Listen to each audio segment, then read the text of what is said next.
Anga wale nyumandon foli be ka ɲɛsin aw ma Mali kɔnɔ ani Mali kɔ kan aw minnu bɛ ni mayina kɛmɛ ka ɲɛmada ka ɲɛsin jabaranu ma walasa faamuya bɛ se ka sɔrɔ aw fɛ Seri Fila TV bamanankan kunnafoni na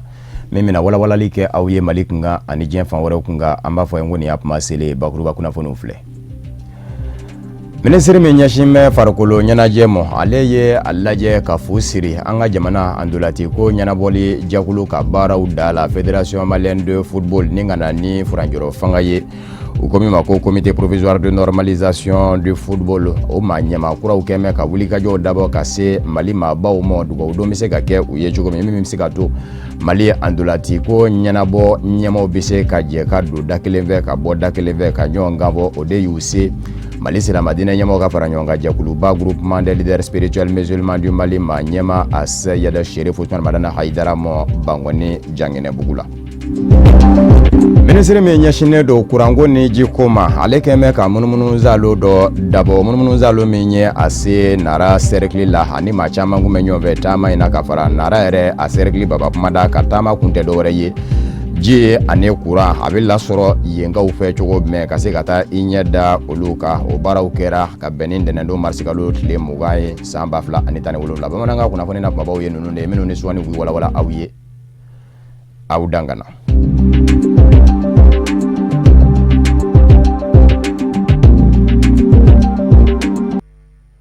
Ministre min ɲɛsinnen don farikolo ɲɛnajɛ ma ale ye a lajɛ ni ka fu siri an ka jamana ndolati ko ɲɛnabɔli jɛkulu ka baaraw da la Fédération Malienne de Football FEMAFOOT ka sabu kɛ gwɛlɛyaw minnu kun bɛ a binaku kan baaraw nɔgɔyalen olu boloma ɲɛmakuraw taara k'olu sigi ndolati a ɲɛnabɔli kunna u ko jɛkulu min ma ko Comité provisoire de normalisation du football o ma ɲɛmakuraw kɛmɛ ka wulikajɔ de dabɔ ka se Mali maabaw ma min bɛ se ka to u bɛ se ka kumaɲɔgɔnya kɛ ni olu ye ka labana ka dugawu ɲini u fɛ min bɛ se ka to maa minnu ni olu da bɛ Mali a senandola ko kuma na u bɛ se ka don da kelen fɛ ka bɔ da kelen fɛ ka ɲɔgɔn ganfɔ min bɛ se ka to farikolo ɲɛnajɛ senandola kɛrɛnkɛrɛnnen ɲɛna a bɛ se ka kɛ bɛɛ lajɛlen kunkanko ye ka se ka jamanaden bɛɛ lajɛlen nisɔndiya walasa an ka se ka tɔgɔ dumanw sɔrɔ diɲɛ seleke naani ɲɔgɔn kun bɛ kɛnɛw kan o de ye u se Mali Silamadinɛ ɲɛmaw ka fara ɲɔgɔn kan jɛkuluba groupement des leaders spirituels musulmans du Mali a ma ɲɛma a Seyɛda Sherif Usman Madana Haidara mɔ ni ka min ye dugawu ye k'o ɲini a fɛ o baaraw kɛra ka bɛn ni tarata ye an ka jamana kɔnɔ kɛrɛnkɛrɛnnen ɲɛna Bangɔni Janginɛbugu la Mali faaba la aya Sherifla kɔnɔ karamɔgɔ Haidara a ye dugawu kɛ u ye u bisimilalen kɔfɛ an ka maa minnu kun bɛ kɛnɛ ka Sherifla TV jabarani tɔgɔ la o ye Isufu Kulubali an'a ka jatala Ibrahima Kulubali ye ka kɛ n'an ka senandolojuguluw ka gɛlɛya ye ni ɲinan y'a san 3 ye walasa ni k'o gɛlɛya duga ka ban pewu kolo min sigilen bɛ o baara kama Sherif Usman Madana Haidara y'o bisimila cogoya min na a ka se ka ladilikan d'o ma ani ka dugawu don u ye o ka wulikajɔ a ka se ka ɲɛ o bolo cogoya min. An ye tournée damadamanin daminɛ mais en réalité mɔgɔ fɛn o fɛn da donna la pour que ka se ka position rapprocher an y'olu de contacter ka a ɲini u fɛ u ka accompagner ni dugawu ye u ka conseils d'an ma u k'an bilasira en gros o de kama an sera Madani Sherif Haidara ma a ka so pour que a k'an dɛmɛ ni dugawu ye ni conseil fana b'a bolo a k'o d'an ma président yɛrɛ ko a ma ko hali ni kangari fana b'a bolo ka d'an ye a k'o d'an ye sɔnni o cɛ fana ce matin sɔgɔmada in na an ye jeunes musulmans fana contacté olu fana ko u b'an kɔ u b'an soutien donc ka fara kan fana Mali ko de don nin tɛ mɔgɔ ko ye balontan ko passion caman b'a la mais Mali ko de don. An nisɔndiyalen don an sewalen don ni fédération kura ka nali ye ka na bɔ karamɔgɔ ye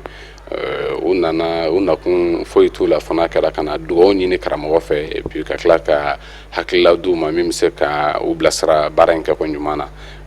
u nana fana karamɔgɔ fana a ye dugawu k'u ye mais a ye conseil min di conseil in bɛ an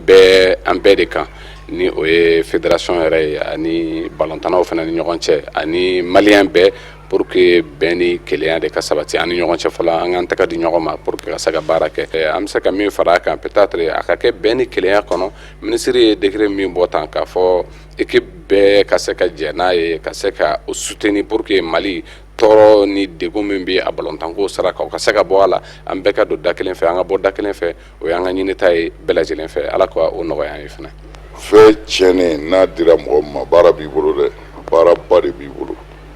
O baara in kama vraiment an bɛɛ ye maliyɛn de ye, hali n'anw tɛ balontanna ye, i y'a fɔ cogo min na an denw b'a ci, jamana yɛrɛ b'a fɛ. Bon i ka jamana bi fɛn o fɛn fɛ n'i b'o jamana kɔnɔ diyagoya yɛrɛ b'o fɛ. An yɛrɛ min ti balontan tiɲɛ de don, an ti balontan ko sira kan, mais a b'an degun kuma dɔw la n'an ye denmisɛnninw kule ka mɛn k'a fɔ ko Mali gagnera an bɛ nisɔndiya, hali n'anw ma se ka wuli k'an pan, mais n'a fɔra an faso gagnera an sigilen bɛ nisɔndiya. Bon o la n'a fɔra fana ko se kɛra an na, vraiment hali n'an ti terrain kan, hali n'an ti balontan ko sira kan, an ye maliyɛnw kɔni de ye. N'a fɔra se kɛra Mali la, maliyɛn bɛɛ de b'o la o. Kumana an bɛɛ nisɔngoyalen sigilen bi to k'a fɔ a se kɛra an na, hali n'an m'a manifester a ti bɛn an ma. An bɛ wele min da balontannaw ye f'u k'a dɔn u faw, u baw, u mɔkɛw bɛɛ ɲɛ bi olu de la.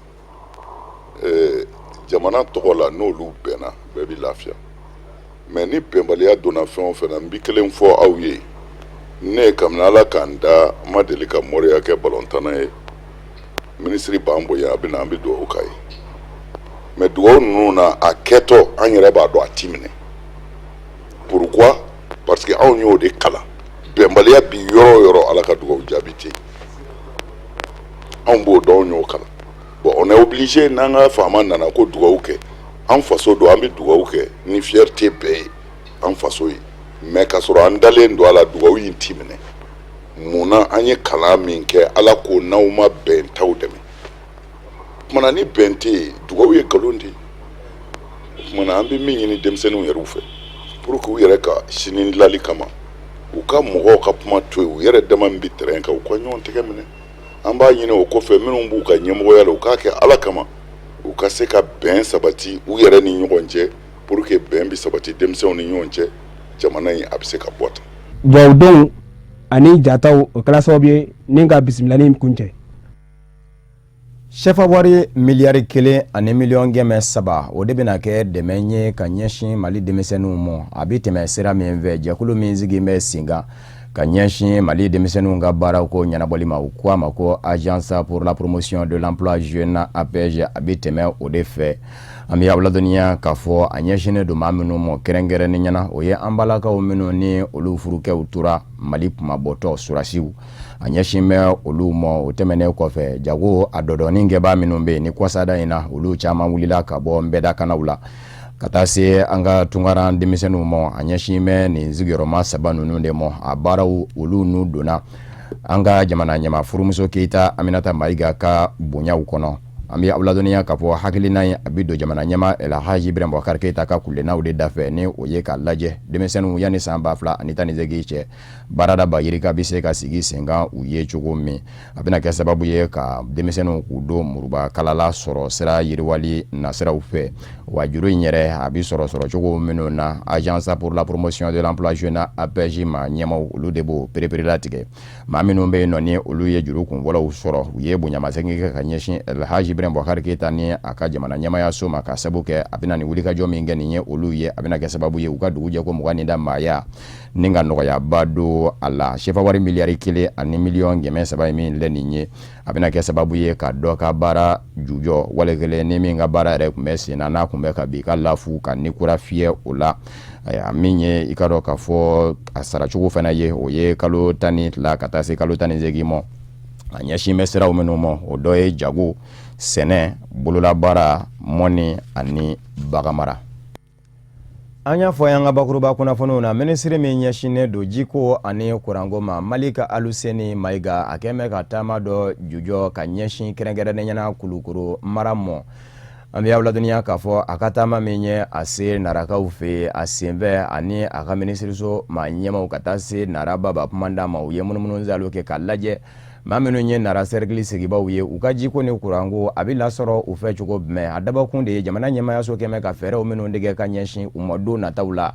A baara bɛ se ka nɔgɔya jamana ɲɛmayaso bolo cogo min baaraw kɛtɔ walasa min ye kuran ani ji ye nara cercle maaw bɛ se k'o sɔrɔ nɔgɔyala taama kun y'o ye. An ka maa minnu kun bɛ taama in na minisiri nɔfɛ o ye Amadu Kamara n'a ka jatala Seydou Ɲare. Ministre min sigilen bɛ ka ɲɛsin kuranko ani jiko ma n'o ye ministère de l'énergie et de l'eau n'a ɲɛmɔgɔ ye Malik Aluseni ye ka fara a ka cakɛlaw kan u ye taamakɛ k'i kunda Nara cercle kan yasa ka taa gɛlɛya minnu b'u kan kuranko ani jiko la ka taa kuran ɲini o gɛlɛyaw la. Sisan kɔni an bɛ se k'a fɔ alhamdulilayi rabbil alamina a barika la a barika bangebaaw a barika gouvernement parce que n'i y'a mɛn i jɔ ni kunna ja i fa b'a fɔ sababu ɲuman sisan kɔni an bɛ se ka fɔ jiko fɔla ka nɔgɔya parce que sisan Nara jiko bɛɛ a branchelen don EDM de la sisan fɔlɔ la an tun bɛ groupe de kan mais sisan groupe ko bɔra a la courant de b'a la donc a bɛ marcher sans H24 a tɛ jɔ or groupe tun bɛ wagati min na groupe ba fila tun b'u bolo kelen yɛrɛ tiɲɛna fitinin min bɛ yen chaque 6 heures f'i k'a jɔ ka gasoil k'a la donc o kɛra sababu ye ka jitigɛ yɛrɛ tɔ juguya pompe tɛ fonctionner comme il faut donc sisan ni EDM nana ka raccordement kɛ et puis c'est provisoire aussi yan'u ka compteur ka na donc o de y'a to an ko an bɛ EDM fɔ a la parce que u sera k'o min k'an ye. An bɛ aw yiraw la k'a fɔ ko ministre a ka nin taama a kun tun tɛ dɔwɛrɛ ye walasa ka taa narakaw fɛ yen ka t'u ka kuranko an'u ka jiko ka taa jate minɛ ka kɛɲɛ ni président de la république Ibrahim Boubacar Keita ale ka laɲini n'o de ye ka kuran ani ji ɲuman k'o di malidenw bɛɛ lajɛlen ma Mali fan bɛɛ lajɛlen fɛ. Ministre ka bi nali kɔni ne nisɔndiyara la parce que a nana kibaruya min fɔ an ɲɛna k'a fɔ ko ji bɛna bɔ an yɛrɛ ka bolo kan k'a di gouvernement yɛrɛ ka société ma vraiment an kɔni o y'an bolo tare de an tun bɛ min ɲini o de sisan ne bɛ se ka da ka sunɔgɔ jiko bɛ n ka problème na n bɛ ɲɛsin problème wɛrɛ ma parce que Nara jiko de nara problème yɛrɛ o gɛlɛya min bɛ courant b'an bolo mais courant tɛ fan bɛɛ donc an y'o de fɔ an bɛ extension ɲini courant ko la quartier dɔw bɛ yen courant ma se jama ka ca quartier yɔrɔ minnu na courant ba se yen kosɛbɛ a ka d'an ye courant ka se o yɔrɔ la sinon courant ko ba tɛ yen a tigɛli fana ka suma tiɲɛ yɛrɛ la an bɛ EDM fo o la fana k'a barika da n'olu kun tɛ bi sisan b'a sɔrɔ aw yɛrɛ aw ka mini jiko tun bɛ kɛ baara ye parce que olu de kɛra sababu ye ka compteur don courant don pompe ninnu na pour que a ka se ka fonctionner. Président de a y'a dan kan ko maliyɛnw bɛ yɔrɔ o yɔrɔ an ka taa u ka jiko ani courant ko lajɛ donc bi an bɛ Nara jiko bi ta tɛ gɛlɛya baara a mɛnna donc fɔra fɔlɔ o ye ka SOMAPEP ani SOMAGEP u ka na yan ka jiko lajɛ courant ko EDM bɛ yan a bɛ san kelen bɔ donc bi courant ko problème banna problème min bɛ yen o ye ka courant di mɔgɔw ma da ɲuman la donc o baara de bɛna kɛ parce que président ko ji ani courant a ka di mɔgɔw ma mais a ka di mɔgɔw ma fana bɛ se ka sara cogo min da ɲuman la donc n bɛ min fɔ narakaw ye et que à partir d'aujourd'hui u ka jiko gouvernement bɛna an bɛna di SOMAPEP ani SOMAGEP ma. Ministre a ka nin taama in senfɛ a kɔni nisɔndiyalen y'a yira k'a fɔ ko ale ka wulikajɔ in n'a kun tɛ dɔwɛrɛ ye ka fɛɛrɛ ni dabaliw tigɛ gɛlɛya minnu bɛ jiko ani kuranko la k'o bɛɛ lajɛlen ɲɛnabɔ a ko k'a dalen b'a la k'a fɔ baara kura minnu bolodalen don ani wulikajɔ minnu bɛ sen kan olu bɛɛ lajɛlen b'a yira k'a fɔ ko jamanakuntigi ka sanga ni ale ka laɲini ko ni gɛlɛya ninnu bɛɛ lajɛlen na ban wa ko ji ɲuman ani courant o bɛɛ lajɛlen na sɔrɔ nɔgɔya la. Aw y'a ye forage ninnu u bɛ fo 30 km. ji min bɛna Nara dugu tan ni duuru système ni olu de bɛ ji nin ta y'a faamu donc c'est un système très compliqué et l'État ne peut pas an tɛ se ka san o san an bɛ groupe kelen di groupe fila di donc sisan an ka société de bɛna jɔ jiko la y'a faamu hali n'an bɛ subvention bina à travers cette société. Déjà, on peut dire subventionné. On peut courant fana subventionné. Donc, ni SOMAGEP nana nara mogo ou be du soro ou basara comme bamuko ka ou basara. an b'a yira u la k'a fɔ ko minisiri a ka nin taama a fisayara kosɛbɛ bari sabu k'a da kan narakaw u bɛɛ lajɛlen nisɔndiyara minisiri ka nin taama in na wa minisiri a ye ɲɛfɔli kɛrɛnkɛrɛnnin kɛ narakaw ye baaraba minnu bilalen bɛ sen kan wagati nataw la yaasa ka kuranko ani jiko o nɔgɔya bɛɛ lajɛlen ma sɔngɔdiya la ko o baaraw k'o bɛɛ lajɛlen na sabati i n'a fɔ jamanakuntigi Ibrahim Boubacar Keita ale y'a laɲini cogo min na. Farafina tile bɛ yanfa jamana 15 wasabulo wasadenw gɛmɛ ka ɲɔgɔn sɔrɔ Mali faaba la Bamakɔ tile 5 kɔnɔ wasadenw bɛna lajɛ ka hakili jagabɔ kɛ lakanabaliya min ɲɔɲanen don farafina tile bɛ yanfa jamanaw kɔnɔ a bɛ se ka kɛlɛ cogo jumɛn o tɛmɛnen kɔfɛ sigi min kɛra malidenw yɛrɛ dama ni ɲɔgɔn cɛ Aligérie faaba la Alger ni o waleli bɛ senna bi ka se ka jateminɛ kɛ o fɛnɛ kan Kafune Bajili ka walawalali bi an kɛ ka caman faamuya o baaraw la. Farafina kilebiyan fanfɛ jamana 15 minnu jɛlen do jɛkulu kelen kɔnɔ o jamanaw wasadenw olu fana kɛlen do ka ɲɔgɔn sɔrɔ jɛkulu dɔ kɔnɔ o wasadenw jɛra ni ka ɲɔgɔn sɔrɔ sigi dɔ kɛnɛ ka Mali jamana kɔnɔ Bamako tile 5 kɔnɔna na u bɛna kuma ɲɔgɔnyaw boli u ni ɲɔgɔn cɛ walasa degun minnu kɛlen do ka jamana 15 ninnu labɔ bi ka ɲɛɲinini kɛ o la cogoya min na fura bɛ se ka sɔrɔ o la wulikajɔ caman minnu ni olu bɛ taa ka sɔrɔsilakaw ani lakanatigi mɔgɔw sɛgɛrɛ banbanciya walejugu minnu bɛ kɛ sababu ye ka mɔgɔw nin bɔn ani banbanci mɔgɔw ka mɔgɔw tigɛli ni ka boli ni u ye n'u ko a ma ko prise d'otage farafina kilebiyan fanfɛ jamana 15 minnu ni olu jɛlen do jɛkulu kelen kɔnɔ CEDEAO u ko ni waleya cɛjugu ninnu kɛlen do ka bɛɛ labɔ farafina kilebiyan fanfɛ ni san laban ninnu kɔnɔ ko wa waati sera a sera dabila ye ten o hakilina in de kama sigi a nun donna Bamakɔ tile 5 kɔnɔna na jɛkulu in wasadenw fɛ politiki ko kunkanko kow bɛɛ lajɛlen ɲɛnabɔli bɛn lakana ani kiri ɲɛnabɔli a n'a damakɛɲɛli bɛɛ lajɛlen na tile 5 sigi a kuma ɲɔgɔnyaw bɛna boli o fana kan o de kadara kɔnɔna na u jɛra ka fara ɲɔgɔn kan ka hakilina ta ni ka bɛn dakun min kan o dakun bɛ tali kɛ bɛn ani lakanako de kan o bɛnko ani lakanako o de ye laɲini gɛlɛn ye farafina kilebiyan fanfɛ jamana 15 ninnu bɛɛ lajɛlen ma minnu jɛlen do jɛkulu kelen kɔnɔ wa o laɲini sɔrɔ sira min ni o b'u bolo o dɔ ye ka se ka banbaganci mɔgɔw daga taga bɔ farafina kilebiyan fanfɛ jamana bɛɛ lajɛlen kɔnɔ kɛrɛnkɛrɛnnenya la ni misali tali ye Mali jamana kan sigi in laɲini a n'a nafa dɔ ye kuma ɲɔgɔnya o ka se ka tɛmɛ wasaden ninnu yɛrɛ damaw ni ɲɔgɔn cɛ n'a ma ɲɛ k'a fɔ u bɛɛ lajɛlen de jɛlen do jɛkulu kelen kɔnɔ u ka se ka ɲɔgɔn ka jamanaw lakow dɔn degun ani tɔɔrɔya min bɛ min kan bɛɛ lajɛlen k'o dajira ɲɔgɔn na walasa cogoya min na u na jɛ ka fara ɲɔgɔn kan ka jɛkulu in tɔnden jamana bɛɛ lajɛlen lakana u ka sigi sen fɛ ni bɛɛ lajɛlen hakilina dɔnna ani bɛɛ lajɛlen ka jamana lakow mana dɔn o bi baara nɔgɔya kosɛbɛ bawo ni bana min sidɔnna fura bi sɔrɔ o la u n'a lajɛ o la ni ka fɛɛrɛw ani dabaliw sigi sen kan walasa cogoya min na degun caman bɛ olu ka se ka wuli kɛrɛnkɛrɛnnenya la banbaganciya wale cɛjugu o min kɛlen do waleya jugu ye min ni a bagabagaw kɛlen do ka dadigiba kɛ farafina kilebiyan fanfɛ jamanaw bɛɛ lajɛlen na o kama a ka kan bɛɛ lajɛlen k'i tɛgɛ di ɲɔgɔn ma ka hakilinaw fana bɛɛ lajɛlen fara ɲɔgɔn kan walasa fiɲɛ bɔda bɛ se ka sɔrɔ ka bɔ banbaganci mɔgɔw tɔɔrɔ ma o de kama farafina kilebiyan fanfɛ jamana 15 minnu jɛlen do jɛkulu kelen kɔnɔ olu y'a kanu k'a lajɛ k'u hakilinaw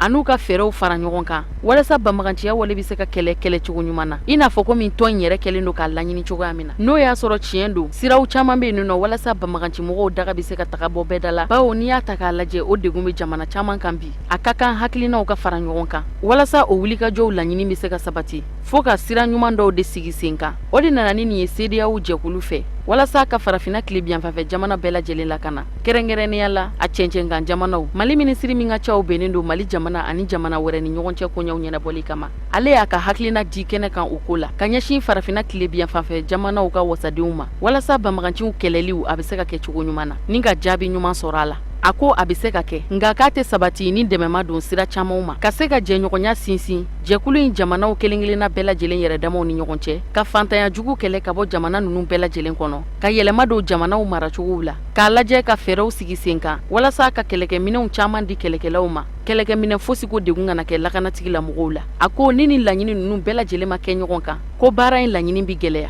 sigi bɛna kɛ sababu ɲuman ye wasaden ninnu bɛɛ lajɛlen bolo u ka se ka kunnafoni sɔrɔ lahalaya camanw kan kɛrɛnkɛrɛnnenya la Mali jamana kun kan n'o bi bɛn ani kelenɲɔgɔnya sira ɲinini na ni k'a taama kabiri ni san 2012 wulikajɔw tɛmɛnen kɔfɛ ni Mali jamana kun balanen do dingɛ kɔnɔ ni o ye lakanabaliya dingɛ ye jɛkulu in wasadenw u ka ɲɛmɔgɔba ye foli ani waleɲuman dɔ ta k'a di tɔnden bɛɛ lajɛlen ma ka labanna ka foli kɛrɛnkɛrɛn Mali jamana ma ɲɛmaw ye ani jamana kɔnɔdenw bɛɛ lajɛlen ye ko Mali jamana a ka cɛsiri baaraw fɛn dogolenw tɛ ko Mali jamana an bɛ don min na i ko bi a bɛ sira min kan ni k'o taama ni o ye bɛn ni kelenɲɔgɔnya ɲinini ye a ko a dalen b'a la o bɛ sabati Mali jamana kɔnɔ k'a da malidenw kelen kelenna yɛrɛ ka cɛsiri baaraw kan ani Mali jamana marabagaw ka baara kɛ cogo kan. Mali wasabulu ɲɛma Isiaka Sidibe a ko a b'a tɔɲɔgɔnw bɛɛ lajɛlen fo ko ni sigi n'a ɲɔgɔnnaw k'u ka kan ka boloda ka caya kosɛbɛ walasa min b'a to baaraɲɔgɔnya o bɛ sinsin olu yɛrɛ damaw ni ɲɔgɔn cɛ ni o ye wasadenw ye. Kɛrɛnkɛrɛnnenya la n'a ma ɲɛ k'a fɔ u bɛ kulu kelen de kɔnɔ ko kumaɲɔgɔnya minnu ni ale y'a kanu u ka to ka sigi ka caya ko a bɛ kɛ sababu ɲuman ye bɛɛ lajɛlen bɛ se ka bɛɛ lajɛlen lakodɔn waati ni waati n'u ye ɲɔgɔn sɔrɔ sigi kɛnɛ kan. A ka ca Ala fɛ ni bɛɛ lajɛlen bɛɛ ka jamana lakodɔn o bɛ degun wuli ja kɛrɛnkɛrɛnnenya la degun min bɛ jamana kɔnɔdenw kan lakanako nasiraw fɛ ani sira camanw hakili falen kɔnɔna na fura bi sɔrɔ olu bɛɛ lajɛlen na. Honorable Isiaka Sidibe a da sera Algérie bɛnkan sɛbɛn fana ma min ni o bala ka waleya Mali jamana kɔnɔ an bɛ don min na i n'a fɔ komi barisabu ka da kan Algérie bɛnkan sɛbɛn a ye fɛn caman laɲini minnu ni olu baaraw sera ka dangɛnɛmaya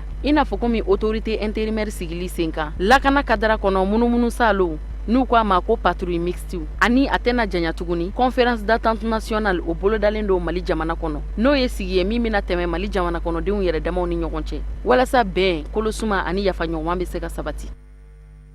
Nema Jawambe dugudo yɔrɔ min ni a duguden dɔ ye a lajɛ ka min ye kurannakalanyɔrɔ ye k'o jɔ ka labana ka kɛnɛyaso fɛnɛ jɔ a ye wari in bɔ a yɛrɛ de ka dufa la ka jɔ dugudenw ye o baaraw kurubongari kɛra ka bɛn ni sibiri tɛmɛnen ye. Nema Jawambe ma ɲɛma caman gumɛ a kɛnɛ kan. Sherifila Tebe Jabarani tɔgɔ la Ustaz Usman Kan a n'a ka jatala Fuseni Keyita kun bɛ.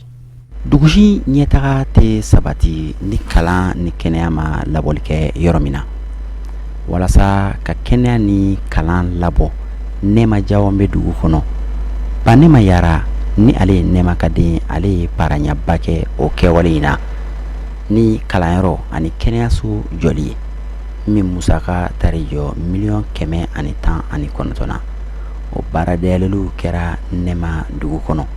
A ɲɛnajɛw kɛra ni u ka ladala fɔliw ye ani ɲɛnajɛ caman wɛrɛ. Préfet tun bɛ yen nɔ Jɛma tɔgɔ la ale y'a ka nisɔndiya yira kɛnɛ in kɔnɔ. Nisɔndiyalen don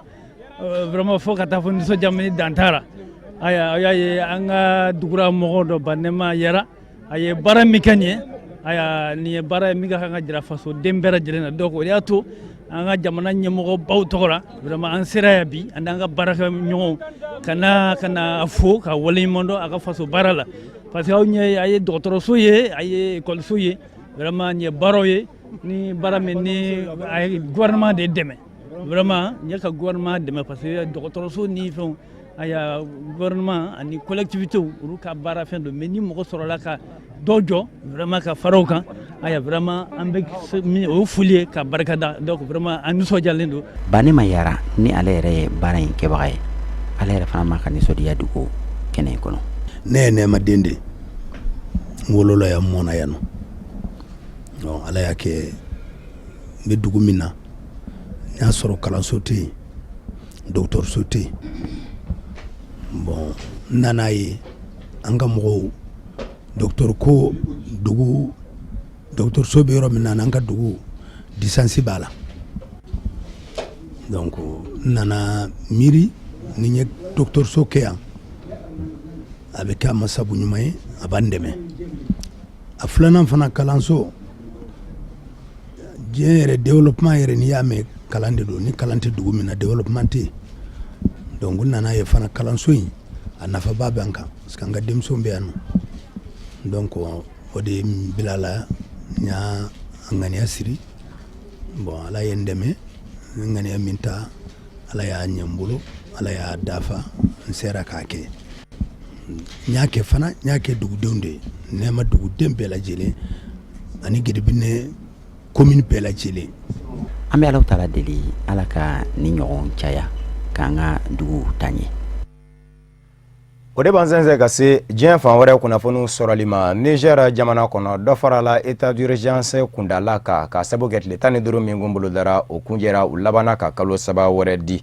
An bɛ aw ladɔnniya k'a fɔ mars kalo tile 3 tɛmɛnen jamana ɲɛmaaw kun ye a lajɛ k'a fɔ tile 15 bɛ kɛ état d'urgence la nka nin sen u y'a kɛ kalo 3 ye. Barisabu ka da kan min ye ayiwa wulikajɔw ye hali bi olu kan ka kɛ lakanabaliya kɛlɛli la kɛrɛnkɛrɛnnen ɲɛna maraw minnu bɛ yen i n'a fɔ Walama Ayoru ani Bankilare ka taa se Abalama ani Banimbogu Tilaberi kɔnɔna na ka taa se Tasara Tiliya tawa kɔnɔna na olu ye yɔrɔw ye minnu ni Mali jamana bɛ danger bɔ kuma bɛɛ fana Niger surasilakaw ni Bamanjiw bɛ to ka katabali banani wuli ɲɔgɔn na ye kunnafoniw ye a jira yɛrɛ k'a fɔ kɔsada in na surasi sigiyɔrɔma 10 ɲɔgɔn na Niger surasiw la olu de bɔnɛna u ni na Bamanji jɛkulu fɛ minnu ni maa caman gɛmɛ ka jira k'a fɔ Mouvement pour l'unicité et le djihad en Afrique de l'Ouest MUJIAO maaw de do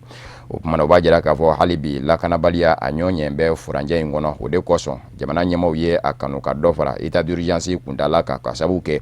bi in na Mali jamana yɛrɛ kelen dɛ jamana minnu bɛ Mali dafɛ olu bɛɛ lajɛlen kan ka wuli ka jɔw de kɛ ka se ka Bamanjiya wale kɛ u pari foniko ye an bɛ aw ladɔnniya k'a fɔ état d'urgence min sigilen filɛ nin ye senga a bɛna kɛ sababu ye Niger lakana tigilamɔgɔw bolo kuma bɛɛ su ani tile u bɛ se ka wuli ka jɔ kɛ ka don du ni du ka taa kow ɲɛɲini n'o y'a sɔrɔla ko u siga mɛ Mali la k'a fɔ o bɛ sɔn ka kɛ Bamanji ye wali kelen Bamanji jɛɲɔ ka se ka a ka sokɔnɔna larawe maramafɛn ɲini dɔ nɔfɛ. Benin jamana kɔnɔ wasadenw ye a lajɛ ka ko in ndeliya u ko min ma ko session extraordinaire o ye lajɛ balalen ye u y'a lajɛ ka sigi kun tɛ dɔwɛrɛ ye jamana ɲɛma Patrice Talon kɛmɛ ka laɲini min kɛ k'a fɔ a b'a fɛ yɛlɛma ka don jamana sariya sunba la ni nka min ye jamana ɲɛma ka manda ye ka a dan kelen mɔ o ye ale yɛrɛ kɔni ka laɲini de ye a natɔ jamana ɲɛmaya la a y'o de fɔ k'a fɔ manda fila a t'a fɛ k'o kɛ a b'a fɛ manda ka kɛ kelen ye nka n'a ma ɲa k'a fɔ jamana sariya sunba yɛrɛ kɔnɔ fila de bɛ yen o kumana ni k'i bɛ dan kelen mɔ a bɛ kɛ i n'a fɔ ayiwa i ni sariya bɛ fɔ ɲɔgɔn kɔ o kumana k'a lajɛ ka yɛlɛma don jamana sariya sunba la walasa kow ni sariyaw bɛ se ka bɛrɛbɛn hakilina kun y'o ye an bɛ aw ladɔnniya k'a fɔ marisikalo tile 24 juma nata wasadenw bɛna lajɛ ka sigi ka jateminɛ kɛ a ka dugu la u ko dugu min ma ko Porto Novo kunnafoniw ye a jira k'a fɔ jamana sariya sunba min bɛ Benin jamana kunna ni bɛn kɛra o kan février kalo tile 11 san 1990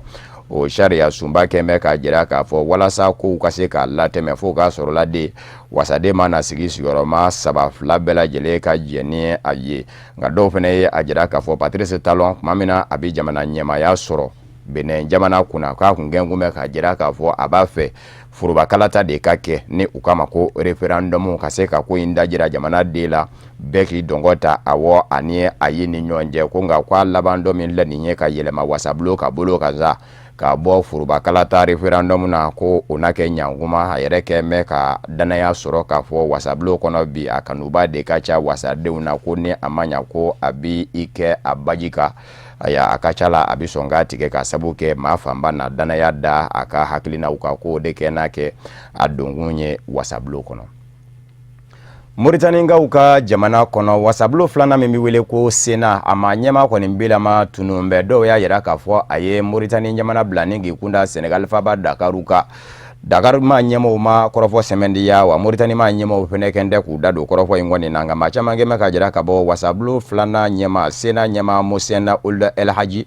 Mauritanie jamana bila kun tɛ dɔwɛrɛ ye a fɛ kɔsada in na jamana ɲɛma Abdelaziz kuma fɛ a ka lajɛ yɛlɛma ka don jamana sariya sunba la a y'a kuma mɛn ni se kɛra Sena mɔɔw ma ni o ye Sena mɔɔw banna a la o de ma kɛ na kɛ ka bɛn jamana ɲɛmaw ma wasabulo ɲɛma yɛrɛ kɔni ka hakilinaw la n'a yɛrɛ kɔni zerana a kana nata bɔnɛ ani na wali kelen fanga kana na wuli ka jɔ kɛ a nɔfɛ n'a kɛ mɛ ka Mauritanie baba Nouakchott bila kabini dimanche tɛmɛnen a ta yɔrɔ kɔni ma se ka dɔn nka Abdelaziz ni o ye Mauritanie jamana ɲɛma ye a y'a jira k'a fɔ a ka laɲini ye yɛlɛma ka don jamana sariya sunba la kɛrɛnkɛrɛnnen ɲɛna wasabulo yɛrɛ min ni Mosena Ould El Hadji ye o ɲɛma ye Sena a y'a o ka datugu ka bɔ fangabondaw la o tɛmɛnen kɔfɛ min ye fangabonda jama ye olu fana bɛ datugu o tuma min na ni se kɛra sénateur ma ni o ye wasadenw ye olu kɔni maa fanba sina ka jira k'a fɔ an tɛ jɛ ni hakilina in ye 33 bɛɛ lajɛlen y'a jira k'a fɔ u tɛ jɛ ni a ye a b'a ta maa dun bɛ taa 56 la o b'a jira k'a fɔ a ma se ka sira sɔrɔ kunnafoniw ye a jira k'a fɔ Abdelaziz a b'a fɛ cogo bɛɛ lajɛlen la min ye Sena ye k'o datugu o tɛmɛnen kɔfɛ ni Sena datugura fɛn min bɛ bila a nɔ na o ye conseil régional ye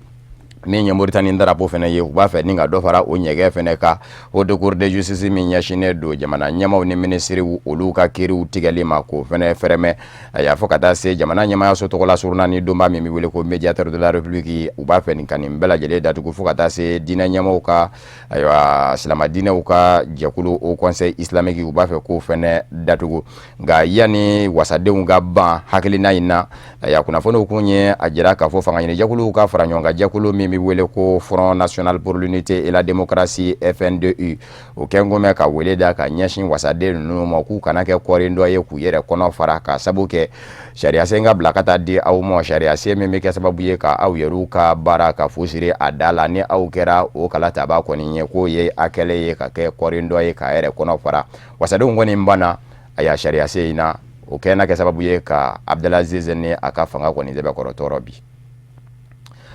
Marine Le Pen Front National fanga ɲini jɛkulu do Faransi jamana kɔnɔ a ma ɲɛma musolaka do min fɛnɛ kɛmɛ ka wuli ka jɔ dabɔ Faransi fanga nɔfɛ bibi na a kɛmɛ ka wuli ka jɔ kɛ ka se yɔrɔ min na o ye Tchad ye Idrissa Déby Itno ani o kan kan ka kuma ɲɔgɔnyaw kɛ ka bɛn ni ayiwa arabadonya ye kunnafoniw y'a yira k'a fɔ jamanakuntigi kalata min bɛna kɛ Faransi jamana kɔnɔ avril ni mai ni ɲɔgɔn cɛ ni François Hollande jamana ɲɛma tɛna mandat dilanna ɲini a la ni musolaka in Marine Le Pen ani dankɔrɔba naani wɛrɛw de kɛmɛ Sudanzow ye u ko minnu ma ko favori a ka fanga ɲini jɛkulu Front National u jateminɛ bɛ k'u kɛ maaw de ye minnu de nangola diinɛ ko in fɛnɛ tɛ u ka cogoya ba ye maa caman jɔrɔn bɛ k'a fɔ ni u tora ka kɛ nafɛn ye Faransi jamana kunna ko gɛrɛndɛ bɛ sɔn ka ye ko u la kɛrɛnkɛrɛnnenya dinɛw ani silamalakaw o de kosɔn bibi ngɔni na maa caman kɛmɛ ka ŋwara da a ɲɛ nka a ye nali min kɛ nin ye njamina Tchad faaba la Idrissa Déby Itno fɛ a bɛ don fɛn min ka dara kɔnɔ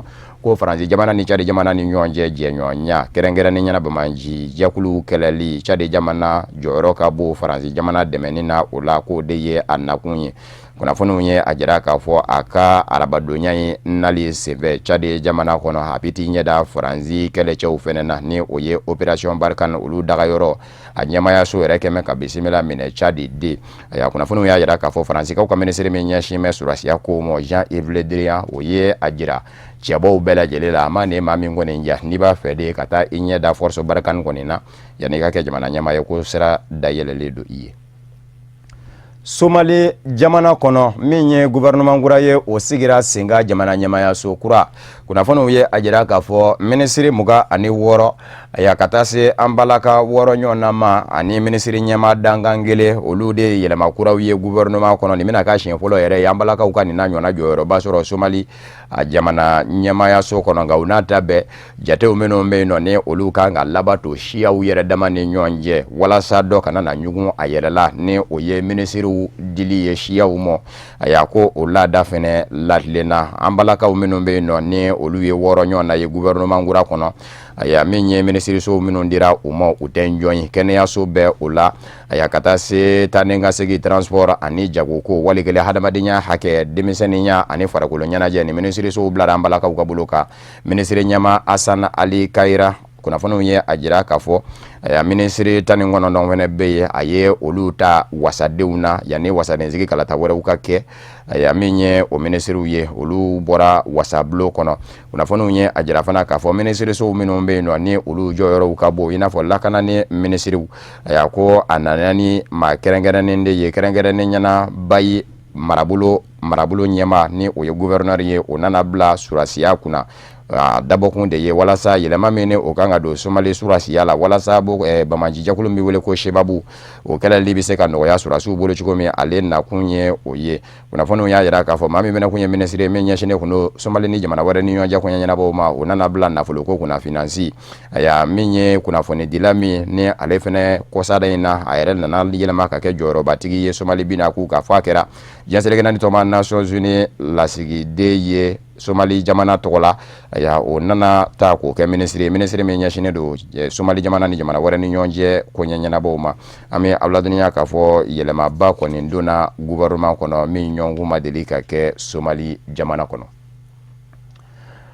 o de fana bɛ danzigi bamananga kunnafoni na min farala ɲɔgɔn kan ka lase aw ma kunnafoni di so ɲɛmaya so fɛ ka bɛn ni nin kuma in ye ka wale ɲuman dɔnbɔli kɛ ka ɲɛsin aw ma Mali kɔnɔ ani Mali kɔ kan aw minnu gɛn kun bɛ ka ɲɛmada ka ɲɛsin jabaraniw ma walasa faamuya bɛ se ka sɔrɔ aw fɛ Seri Fila TV bamananga kunnafoni na laseli wɛrɛ an bɛ ɲɔgɔn sɔrɔ yan'o cɛ a k'an bɛɛ diɲɛ waati wɛrɛ n'Ala sɔnna ma.